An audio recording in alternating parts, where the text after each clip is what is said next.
My 60 Years on the Plain, Chapter 24.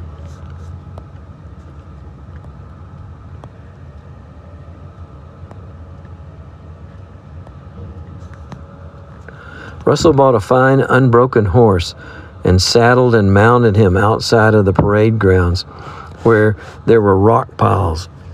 He was an expert and fearless rider, but the moment he was in the saddle, the horse began pitching furiously. The officers asked me if he would be able to stick, and I answered yes if nothing breaks. I had no sooner spoken when the cinch broke and Russell landed on his head on one of the rock piles. We rushed to him and found him unconscious. The doctor was immediately called and ordered to have him conveyed to the hospital. His skull was badly fractured and he never regained consciousness. On the second day he died, and I lost one of my closest friends.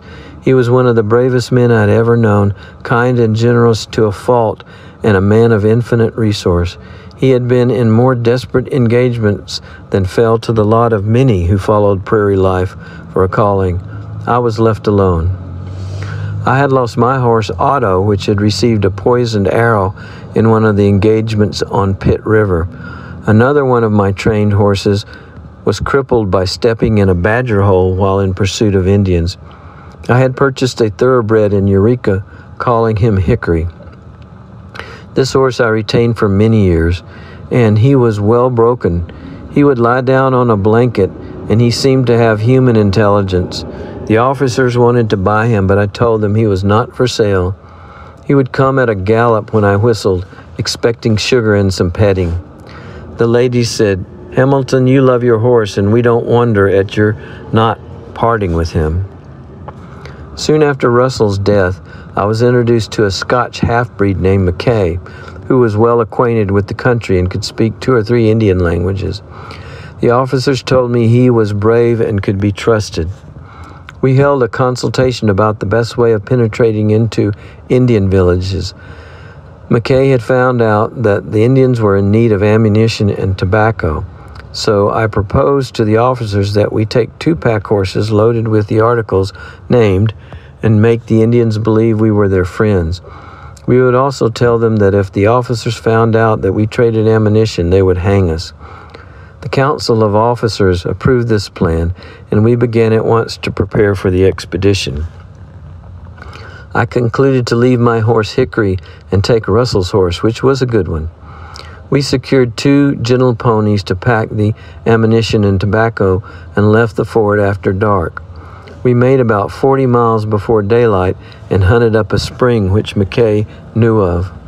We remained here until sundown, and that night reached the Columbia River about 10 miles below the mouth of Umatilla River. On the opposite side was a Klickitat village which had joined the hostile tribes. It was about 1 o'clock in the morning when McKay called to them. They asked, "What's wanted?" And we answered, "Friends, and to come over with canoes," as we wanted to cross. They came over with 2, and we crossed, swimming our horses. On reaching the village, we found the whole tribe assembled to see who could possibly come at that time of night. They were acquainted with McKay, but they sized me up. I was dressed in a Hudson Bay Choctaw coat with a Scotch cap.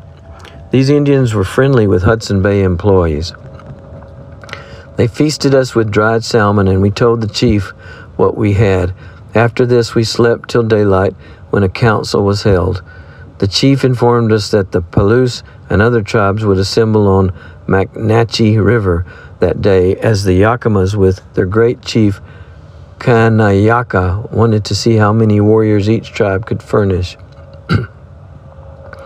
He further said that they would be glad to see us with ammunition and tobacco. We traded a little with these Indians, and as a blind had to take in exchange 2 good ponies. We reached the rendezvous after dark, accompanied by a delegation of Klickitats, and were taken direct to the chief's lodge. Our arrival created quite a disturbance in the village, and the chief eyed us closely for some time. In fact, until the Klickitats told him how they crossed us after midnight and traded for some ammunition. This lulled the chief's suspicion, my Hudson Bay dress assisting. I had acquired quite a knowledge of Chinook jargon, and we conversed in this language. They asked me many questions, all of which I answered, telling them that Hudson Bay men were their friends, and that I had been sent with this ammunition and tobacco to trade with them for a few ponies. It came near choking me to tell such outrageous falsehoods. The next day, about 4,000 warriors assembled, and they were a gay and proud lot of Indians who looked with disdain on both McKay and myself. We found out all that Colonel Wright required, the approximate number of warriors, and also that the lull was caused on account of waiting for the different tribes to gather all their outside Indians and then to hold a council. They decided to assemble all their warriors on the Spokane River and draw the soldiers on, when they would kill all the cavalry and take walk-a-heap, which is infantry, prisoners, and make slaves of them.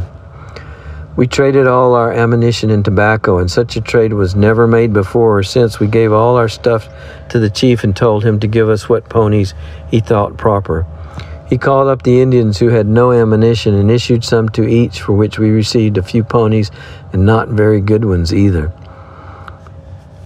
That afternoon at 5, we started as if going west, but when out of sight of the Indians, we turned south so as to strike the Columbia opposite Wallula at the mouth of Walla Walla River. We rode the best ponies, leading our horses. The poor ponies we left on the prairie, having no use for them. When the ponies gave out, we rested for half an hour and then saddled our horses, which were, comparatively speaking, fresh.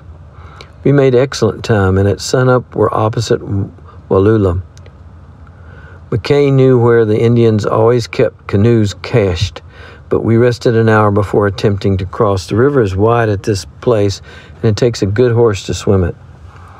We crossed without mishap and let the horses feed for 2 hours, after which we proceeded towards the fort, where we arrived at 10 o'clock that night. It was 30 miles from Wallula to the fort.